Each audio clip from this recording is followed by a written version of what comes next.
Welcome back, everybody, to what is potentially a Canyon First. That is a weekly update here for Friday the 20th of May. And I don't know if there'll be any wheeling today because despite the fact that it was 90 degrees yesterday, it is significantly less than 90 right now, and it doesn't look like it's going to stop raining. Before I head in out of the damp, I would like to mention this behemoth here for a minute. This Palo Verde is like, I want to say it's around 5. I think it planted itself around 2017. And then early last year, when I put in a pond with a little stream, apparently, I have to put about an inch to an inch and a half of water into this pretty much every day. So, it's just part of the yardscaping thing because we got baby Palo Verde here. So, it must be getting water because it is also spread. There's like 3 of them on the other side of the fence now. And, I love the thing. But it is genuinely a contender for the messiest tree in the world. As I said, it was nice and warm yesterday, so I came out here and I raked all this up. Like, it was clean. And this is just what you'll get from the Palo Verde overnight. It's basically the only shade back here, but man, this thing is fierce. On the other side, where the second messiest trees in the universe exist, peppers.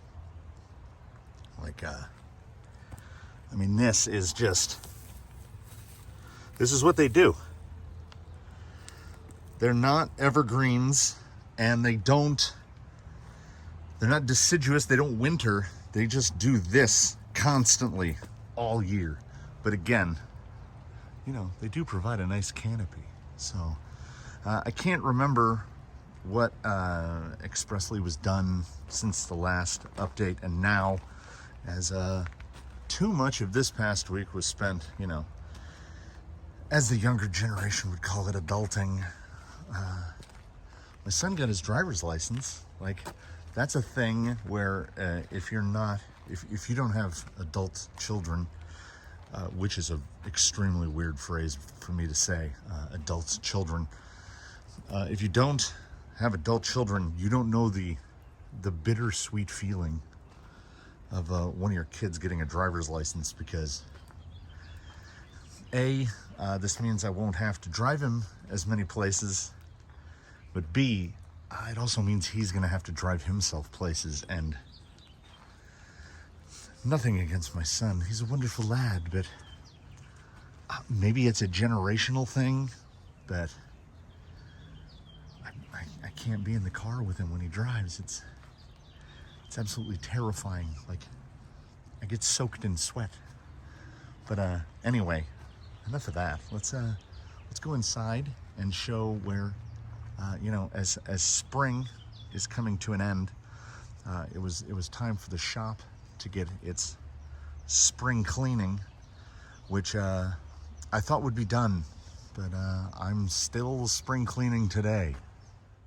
As mentioned, this is where most of the week went into what we have always called shenanigans, because whenever we go anywhere, the dirt mall, the swap meet, wherever, whatever crazy thing we find, we buy it. There's a cell phone from 1984. That's where it ends up. We get all sorts of stuff in here.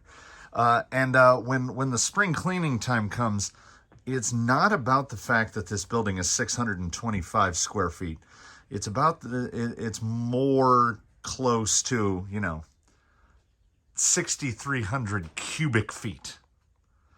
So it's just stuff on top of stuff. And every year, without fail, I throw away an absolutely unthinkable amount of stuff. I had bought more little baby bins for RC stuff. All the ones with blue handles I bought because I thought, oh, I can get rid of all of these. And they spread in every direction. And truth be told, I could use 6 more of those bins. So when the unexpected rain comes, I delve into the stuff that's on the list, but not even actually on the list. Like ordinarily, on a day like today, I would take old Ironsides out and mash around. But when things were getting jockeyed around somewhat recently, he inherited the bane of my existence, the ESC70, which now, after a number of firmware updates, mostly works. But to my knowledge, I don't think anything is updated. And if it had, I don't think it would affect a speed control that was bought like 6 months ago. But not only does ISDT not list the ESC70, these have been on here a while. Not only do they not list it as waterproof, they don't even expressly mention it being water resistant. Add to that the fact that there is a vintage associated XP Digital servo in there, which I'm 99.9% sure is not waterproof. And that leads us to where we are now, which is I've got to figure out who's the rain rig now. So I guess Ironsides, who has at one point early in his crawling career, he made it all the way to the bottom of the pond. That was back when he was essentially stock, so he was very waterproof at that time. If he were to take a trip into the pond now, I don't think he would fare remotely as well as he did before. Traxxas Electronics, while not great at a lot of things, oh, of course, are pretty waterproof. But as is the case with Traxxas RTR Electronics, he is still on the TQI radio, and he still has the 2065s for lockers, those guys, but that's it. Servo changed, speed control changed. The shift servo actually just burned out one day, and that's one of those like 6 for $20 Amazon servos that had to be bodged to get it to fit. And I had those G-made hubs, and I was like, who's got silver wheels? And he's got silver wheels, so he'll go back into his new home, and I will point out in just one moment here, everybody except 3 buddies got a new home. Of the crew here, these are the wide boys. Argentum the Phoenix, Blue Sky High, and Zoidberg. They are of a width not conducive to fitting into the parking garage for the crawlers, which is freshly built and resides right here. I had, I think it's around 31 inches from the side of the dumpster acquired filing cabinet, and you can just see the truss that holds the building up. So if you put any sort of widening on a crawler, you're going to get out to around 10 inches wide. And as you might be able to guess, if you put 3 of those together and then a 1/2-inch sheet of plywood on each side, they don't fit anymore. So those 3 fellas live over there, and everyone else lives over here. We have 1 empty bay at the top. So, I mean, I guess we'll have to figure something out if any more arrive. And I mean, who honestly doesn't think someone else isn't going to arrive? Come on. I had opened a package of the SSD, what do they call them? The wheel hub inserts, thinking I needed them for iron sides. Then I took the wheels off to find out that he already had them. So we will knock them in to the wheels on the banana. Some wheels fit very tight. Like that. Those fit very tight. I mean, aside from, I think axle-wise, I mean, we're mostly on Steelies around here. I do love a Steely. They're easier to put together. I think that the Phoenix is the only rig whose hex and axle fit into that little 2-step recess. Everyone else does not. So the wheels being supported by the hex, etc., it would probably be fine. But this makes me okay. That one falls in. So maybe it isn't fine. I mean, maybe stuff is getting loosey-goosey. I don't know. The banana, extra dusty today, because a day or so ago, one of my kids, not the driver's license one, the other one, came out and asked if they could drive a crawler, and I'm still reeling, let's say. That's not... They were, I know I've mentioned before, it was really tight and then it wasn't.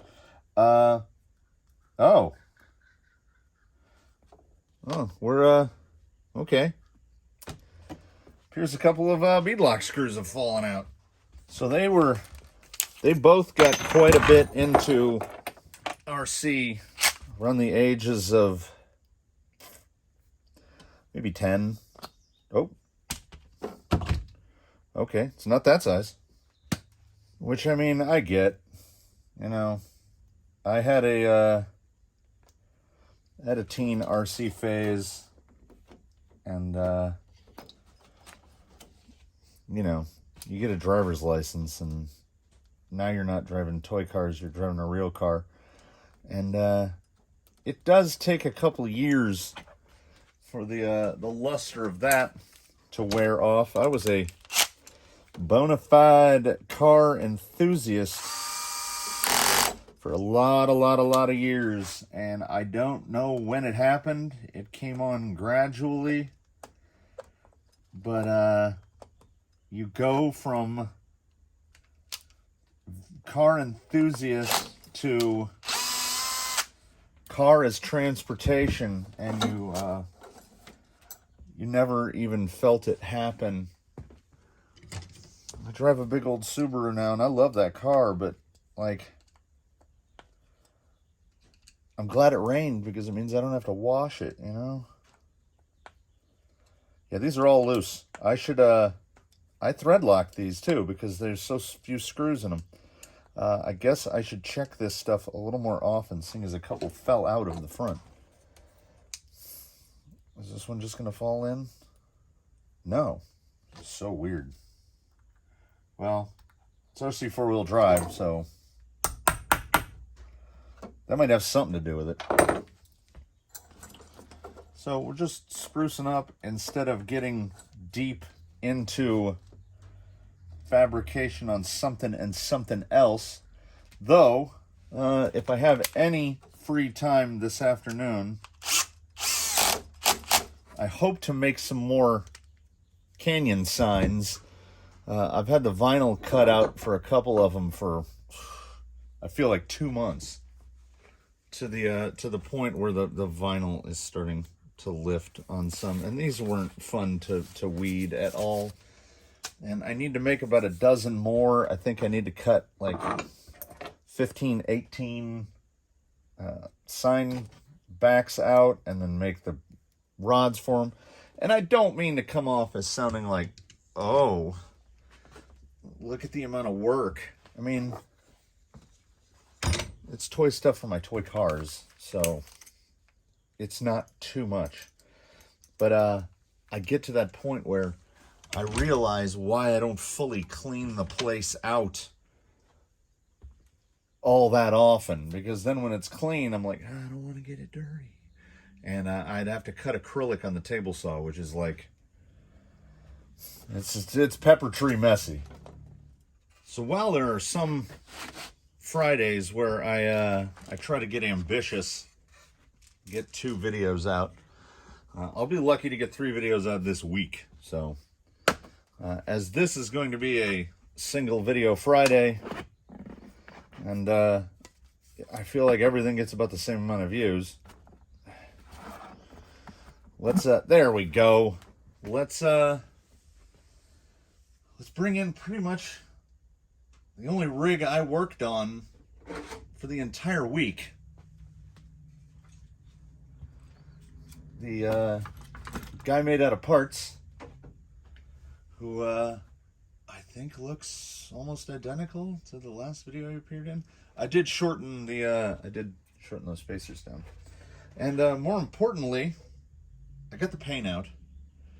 And early disclaimer: on Daphne the Sport, I used a Himalayan pink salt grinder, and in the interim, not being able to find table salt, I went and bought table salt. And for this, I used table salt.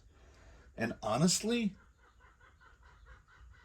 I think the pink salt grinder is better, because I think I'm not saying I'm displeased with it. I think it came out pretty well.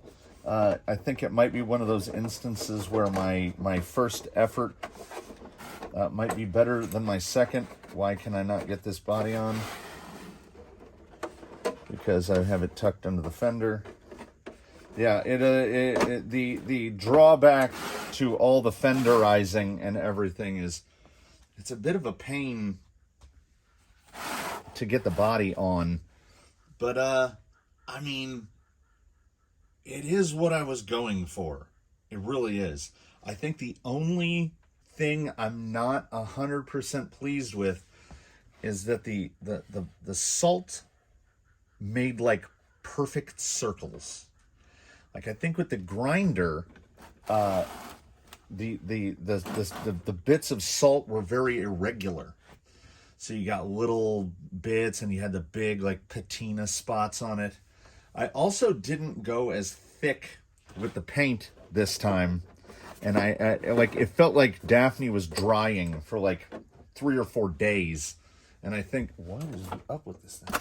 I think that may have been actually a plus, because I could get more scribe in the line, and also, like, I wanted tan or white for the truck, and obviously it has to have a mismatched fender, so why not a fresh, crisp, royal blue fender? Because, you know, no truck of this vintage is going to have all of its original bits. And of course, you got to have the primer door.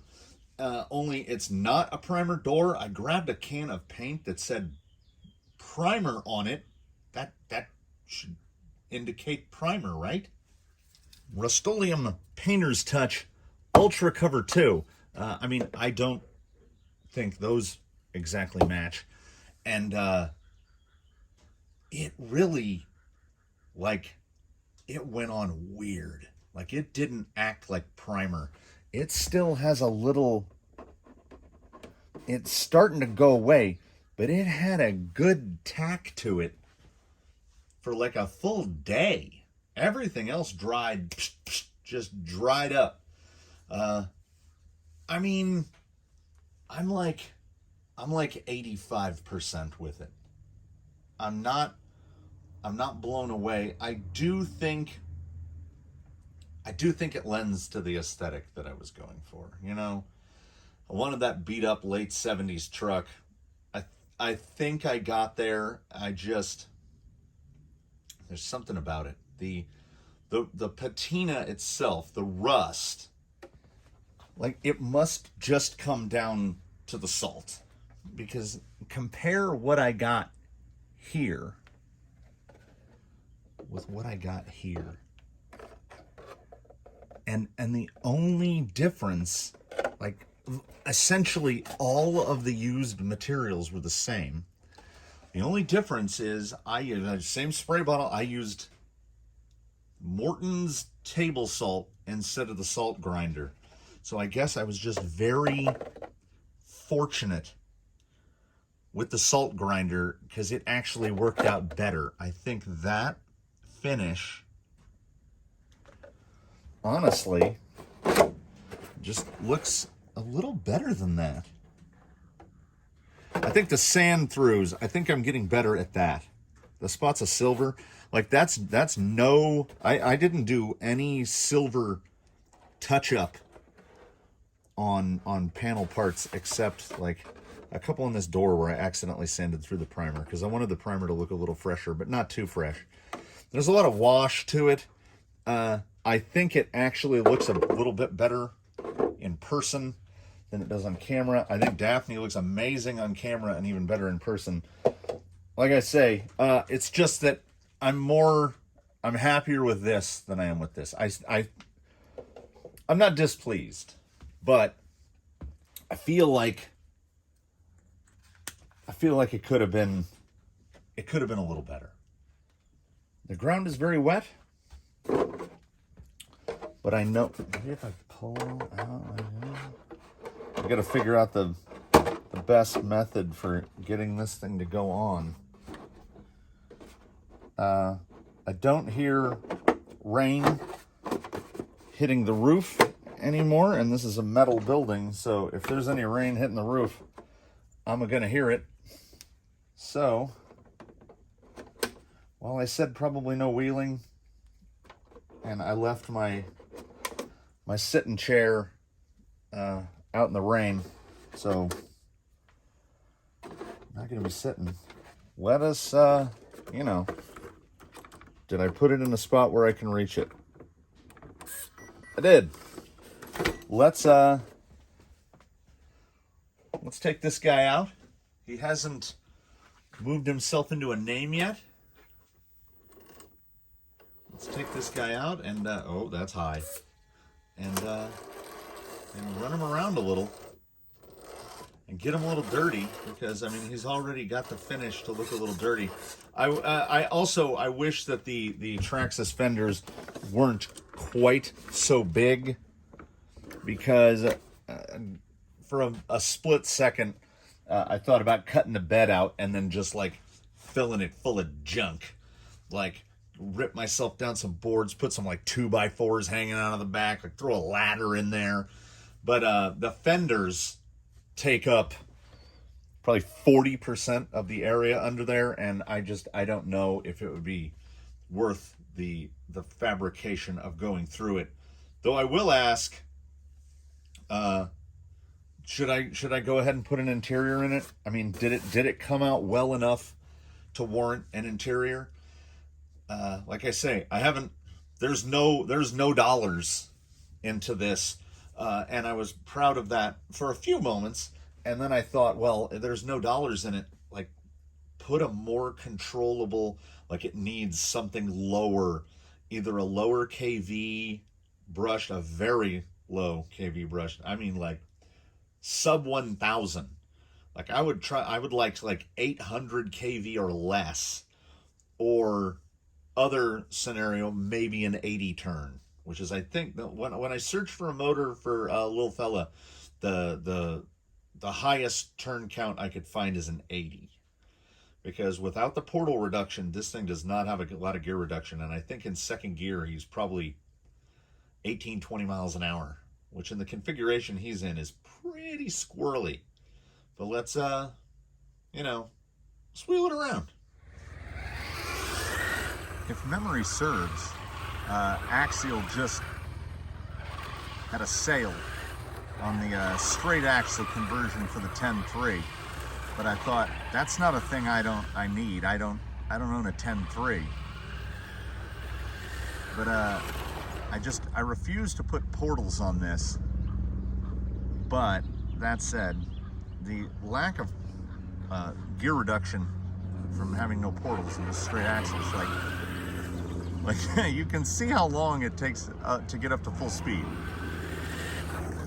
And that's because there's no torque in second gear, because it's geared 1536, which is just into the realm of insanity for this motor because of the necessary clearance for the front drive shaft. Very stable though, I must say. On the Hero Dirt, yeah, there's just like, I can feel that motor being like, I'm gonna die. So I guess what I'll do is I'll just, I'll mash it around as is. But should those 10.3 straight axles go on sale again, I will pick up a set for this guy and throw them on there, because that will radically improve his drivability, as I can gear this thing way down.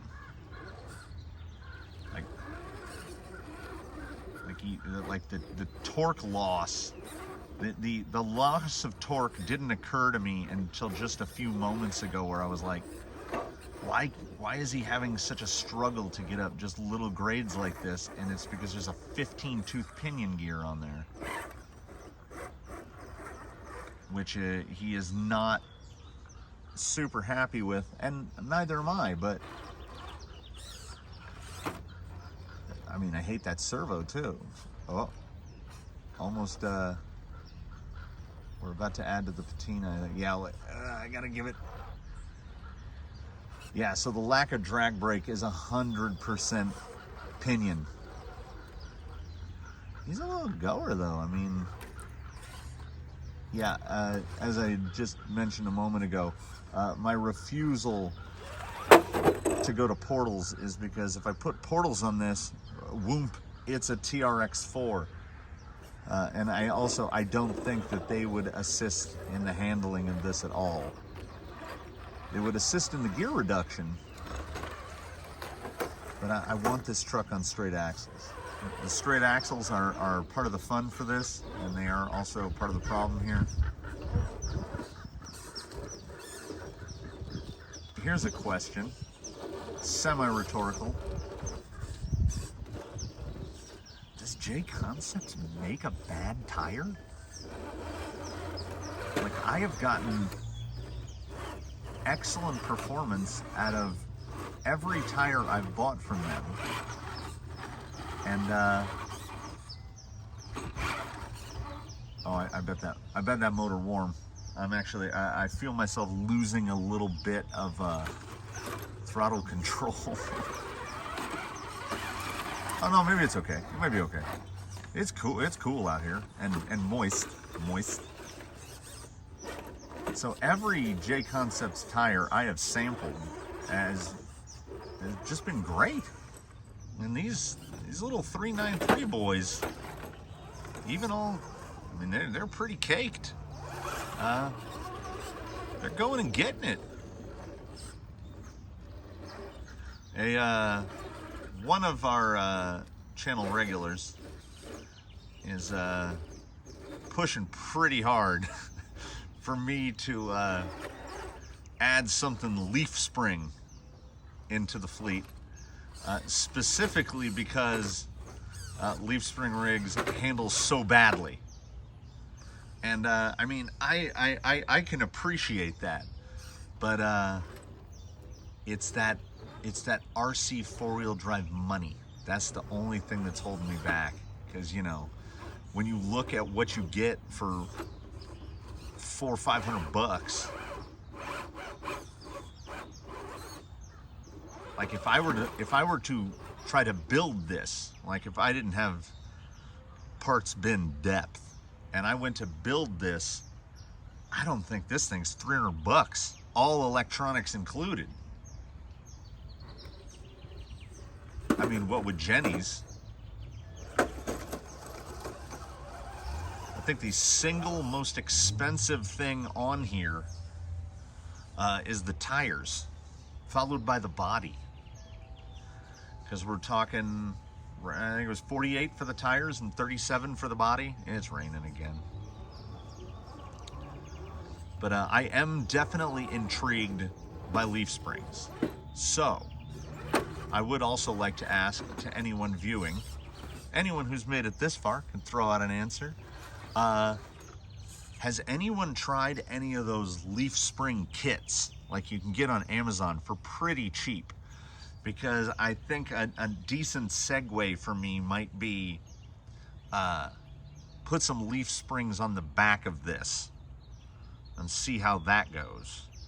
But I mean, if they're just hot garbage, then, like, you know, maybe not. As I'm pretty pleased with it.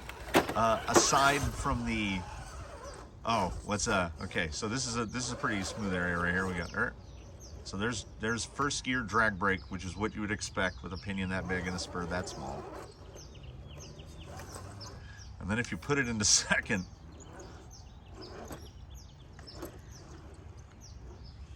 wait, there we go. It's like it's got a, it is really like this thing came straight out of the gas crisis. Back when they made V8s that made like 130 horsepower. Still got terrible gas mileage, but you know. Then in first gear, just a goer. Yeah, this thing desperately needs, like, yeah, and that was in first gear. Oh, no, I got nothing. We're dead stick. As soon as I got up and walked over there, I could see through the sunroof, and it's just slow flashing red, so that's cut off. Some idiot here thought that he had sequestered the batteries correctly. Got a little foam block. I thought I had put charged on one side and discharged on the other, you know, like that. And apparently one of the mostly dead ones snuck over to the other side. So no worries, but I really still, I think, yeah, it's not even that hot. It's like 105. Speed control's like 80 degrees, so everything's good. But yeah, I think 10-3 straight axle conversion would be perfect, because the 10-3, you know, the pumpkin is right there, so it would go straight. I could put the 45 back in. It would solve a lot of problems. And that was the first wheel I've put to it since paint. Oh, sure, just drop right on. Since paint went on the body, and I have to say, I like it a lot more out there than I do in here. That, like, it looks like some guy just hooning around in his work truck.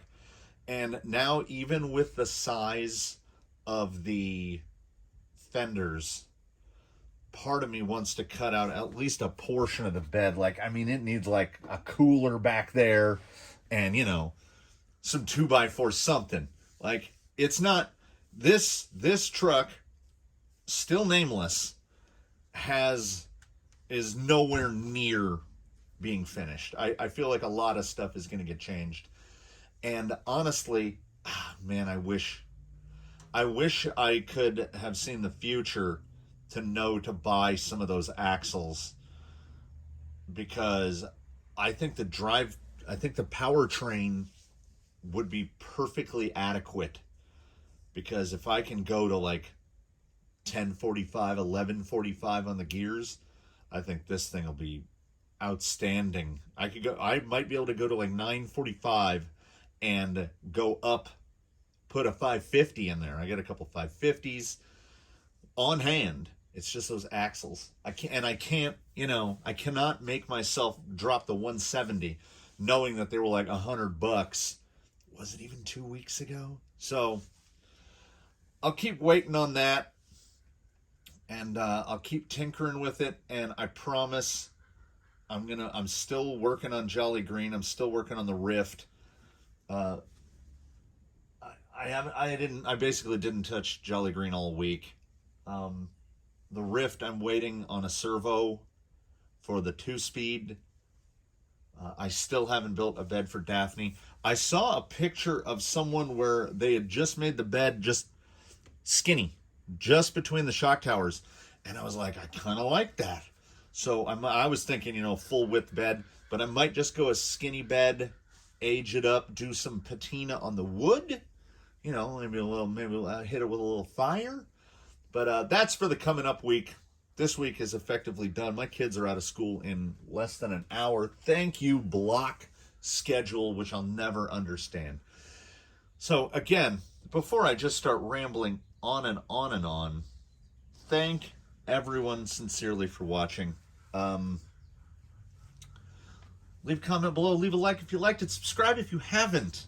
Go back and watch some of the videos you haven't seen, because when I go to my channel content, I personally can't believe I've made that many videos about my collection of toy cars that go slow. But I once again thank everybody that tunes in to watch my videos about my toy cars that go slow, because I like building them, I like wrenching on them, I like driving them, I like building the crawler course. I like all this stuff. Like this is all good stuff. So as per usual, thank you again. And everybody have a good weekend. Get some wheeling in if you can.